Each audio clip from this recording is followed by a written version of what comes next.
Tuan Ketua, pada hari ini sebenarnya saya amat rasa lega kerana seorang ahli keluarga Malaysia kita, iaitu yang bernama D. Nagentran, umurnya 33 tahun, yang telah didapati bersalah di bawah Akta di Drugs, DDA, Singapura, telah pun dihukum di Mahkamah Tinggi sebagai bersalah dan dihukum gantung.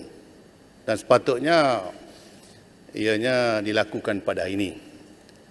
Saya amat merasa gembira, iaitu Yang Amat Berhormat Perdana Menteri Malaysia selaku Ketua Keluarga Malaysia telah pun mengutuskan surat kepada rakan sejawatnya di Singapura, iaitu Lee Hsien Loong, meminta leniensi dalam kes ahli keluarga Malaysia kita yang telah pun dijadualkan untuk digantung pada hari ini.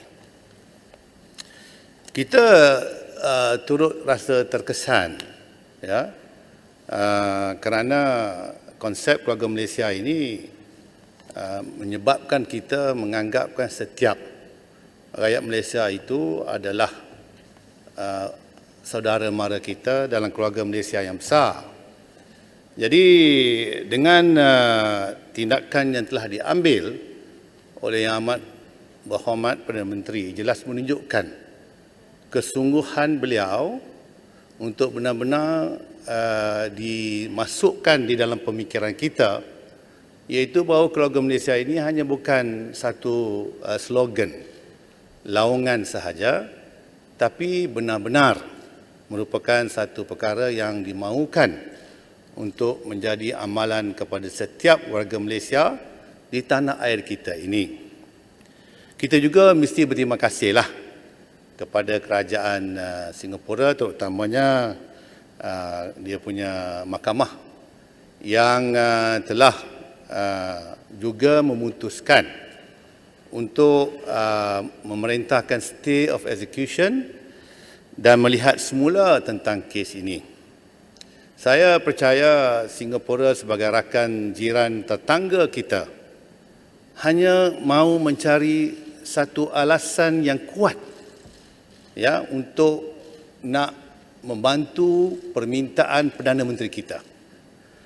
Dan alasan yang kuat itu ialah kerana Nagentran ini didapati dengan izin intellectually challenged, iaitu saya dimaklumkan dia punya skor intelektual punya ialah hanya 69, yang boleh menyebabkan seseorang itu tidak tahu bahawa apa yang dilakukan oleh dia itu adalah satu jenayah, ataupun apa yang dilakukan olehnya itu boleh membawa kepada konsekuensi, kerana dia intellectual challenge. So untuk kita nak menghukum dia, apatah lagi hukuman gantung, mesti ada sedikit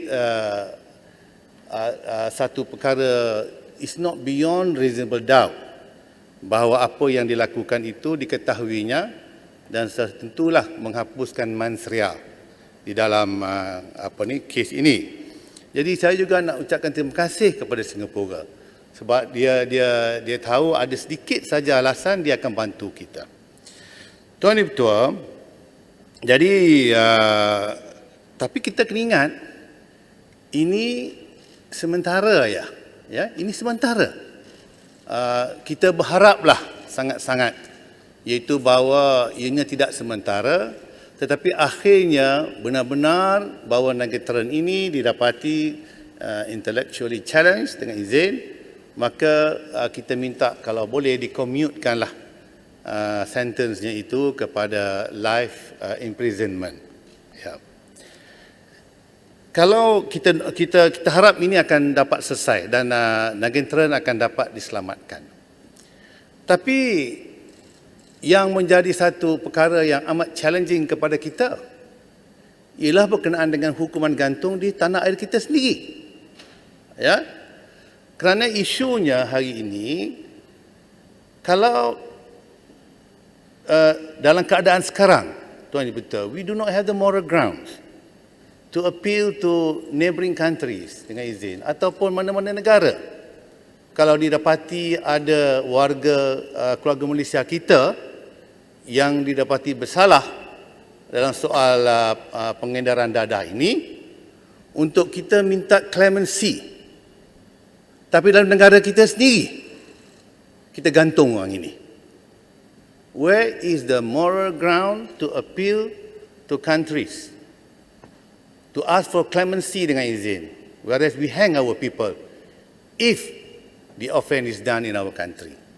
Sebab itu saya berterima kasih kepada Yang Perdana Menteri, walaupun tidak ada moral ground, tapi atas sikap keluarga Malaysia, dia tetap juga akan menulis, kerana saya percaya apa yang dirasakan oleh keluarga Nagentran juga terkesan kepada Yang Berhormat Perdana Menteri kita.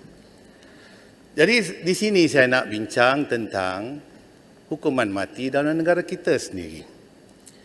Saya difahamkan iaitu bahawa di negara Malaysia, negara kita, ini cakap tentang negara kita, ya.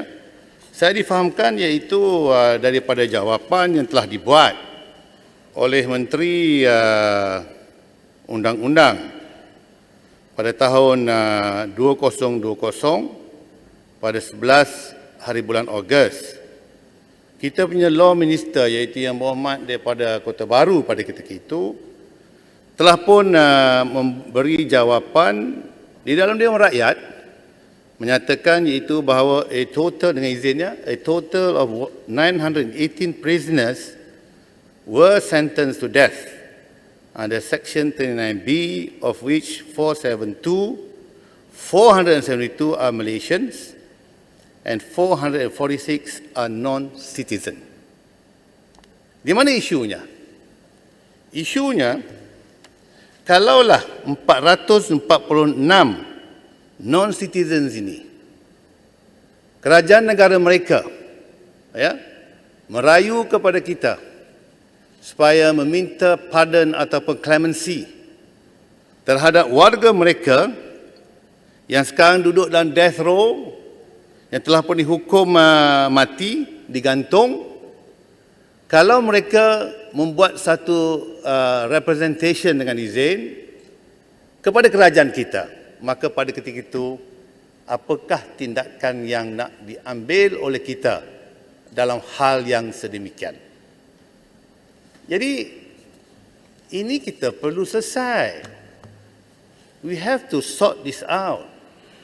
Kepada saya lah, ya, kepada saya, kalau sekiranya hukuman mati ini sebenarnya diberikan kepada kerajaan kita untuk dilakukan. Dan kita tahu itu bahawa mengambil nyawa seseorang itu adalah salah. Adalah salah. It is not right to take the life which is precious, gifted by God, diberikan kepada kita, a gift. Dan kita kata iaitu bahawa it's not right to take the life of another. Apa hak kerajaan pula? Apa specialnya kerajaan? Manusia tak boleh ambil, tapi kerajaan boleh ambil nyawa orang. Dan hari ini, nyawa nak kena diambil ni 918 orang yang telah pun dihukum mati. Dia tidak logik. It is not consistent. Kalau tak boleh ambil nyawa orang, maka kerajaan pun apa hak dia untuk mengambil nyawa orang? Apa hak dia? It is wrong. Tapi it's okay for the government. But why? Mengapa dianya okay untuk kerajaan, ya, mengambil nyawa orang? Walaupun kalau normal human being, you memang salah. Kerajaan boleh ambil, kenapa? Kerana dia mendapat kuasa daripada akta.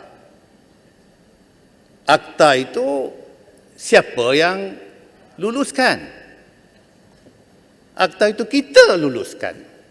Kita ahli-ahli. Walaupun kita kata, akta ni waktu tu kalau offence di bawah DDA, memang betul hukuman mati, tapi waktu tu saya bukan ahli parlimen. Okey? Ramai di kalangan kita mungkin pada ketika DDA tahun 65 dulu, saya baru 11 tahun. Saya bukan ahli parlimen. Tetapi maknanya bila diadakan DDA pada ketika itu, maka orang yang terlibat patut ahli parlimen pada ketika itu. Tapi kita kena ingat, pada ketika itu, tapi pada hari ini, kita ahli-ahli parlimen, kita boleh membuat keputusan dalam Dewan Rakyat untuk menarik balik hukuman mati ini. Dan kalau kita tidak menjalankan tugas kita, bermakna pada hari ini, walaupun kita ada kuasa, katalah untuk bagi drug tak perlu diberikan hukuman mati, ya, tapi kita ada kuasa sekarang, betul tak? Untuk kita bersama duduk dan kita kata, we have to stop this. Okeylah hal kata bunuh ke yang lain-lain. Kita ada sebenarnya 12 offences yang mana hukuman mati boleh dikenakan. Kita nak cakap tentang drug saja. Sebabnya kita gantung ni drug news. Drug news ni bukan the drug laws. Dia cuma hari ni kita gantung dia, lagi 2-3 orang yang lain. Dan selalunya drug mules ini adalah orang-orang yang datang daripada kalangan orang yang susah. Macam baru-baru ni, 2019 ke 2020 baru ni, seorang widower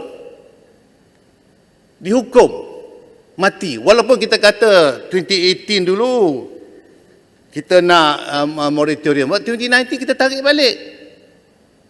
Kita tarik balik. What is this?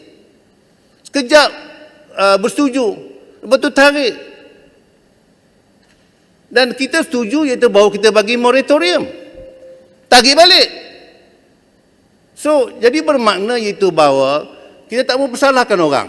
Kita ahli-ahli parlimen, kita ada kuasa pada hari ini untuk memastikan supaya hukuman mati ini dalam soal drug yang selalunya yang digantung bukanlah drug laws, tetapi drug mules yang terdiri daripada orang kampung, orang yang tak cerdik, orang yang susah. Mereka tak dapat apa-apa keuntungan, hanya semata-mata mereka menjadi drug mules, mereka digantung. Jadi Tuan Ketua, saya tak ada masa. Cuma saya sekali lagi lah nak mengucapkan tahniah kepada Yang Amat Berhormat Perdana Menteri. Walaupun tidak ada moral high ground to appeal to another country kerana warga kita akan digantung, tapi dia menebalkan muka dia, menulis surat, knowing that people can point balik pada you punya negara pun you gantung orang you, apa dia? Maknanya drug ni kalau di luar negara okey, tapi dalam negara kita gantung. Jadi Tuan Ketua, saya menyokong bajet dan saya menyeru kepada kerajaan untuk secepat mungkin bagaimana kawan saya Macang tadi minta supaya anti-hopping law disegerakan. Saya juga minta kepada Yang Berhormat Yang di-Pertua yang memang merupakan penasihat undang-undang kepada Perdana Menteri, percepatkanlah, hentikan hukuman gantung ini, terutama dalam kes drug. Terima kasih. Terima kasih Yang Berhormat mantan Menteri Undang-Undang.